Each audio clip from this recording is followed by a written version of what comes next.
ఏంటి తెగ ఆలోచిస్తున్నావు? నువ్వు ఆలోచించుకున్నంత మాత్రాన నీ జీవితం ఏం మారిపోదు కదా. ఎవరికోసమో నీకెందుకు, నువ్వెలా ఉండాలనుకుంటున్నావో అలానే ఉండు.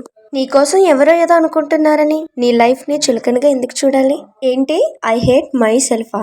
నీ సెల్ఫ్ ని నువ్వే ఇష్టపడకపోతే మరి ఇంకెవరు ఇష్టపడతారు? అయినా ఏదన్నా అనుకునే వాళ్ళు నువ్వు ఎలా ఉన్నా అనుకుంటూనే ఉంటారు. నువ్వు మంచిగా ఉన్నా అనుకుంటారు, నువ్వు చెడుగా ఉన్నా అనుకుంటారు. వాళ్ళు ఏదో అనుకుంటున్నారు కదా అని అలా ఆలోచించుకుంటూ కూర్చుంటే నీ జుట్టు రాలిపోవడం తప్ప ప్రయోజనం ఏముంటుంది? ఒకప్పుడు నువ్వు ఎలా ఉన్నావో నీకు గుర్తుందా? ఎవరి కోసం పట్టించుకోకుండా నీ అంతటి నువ్వే ఉన్నావు కదా. మరి ఇప్పుడేంటి కొత్తగా అందరి కోసం ఆలోచిస్తున్నావు? అందరి కోసం ఆలోచించడం అనేసి ముందు నీ లైఫ్ ఎలా ఉండాలో ఆలోచించు. ఎందుకంటే నీకున్నది ఒకే ఒక్క లైఫ్.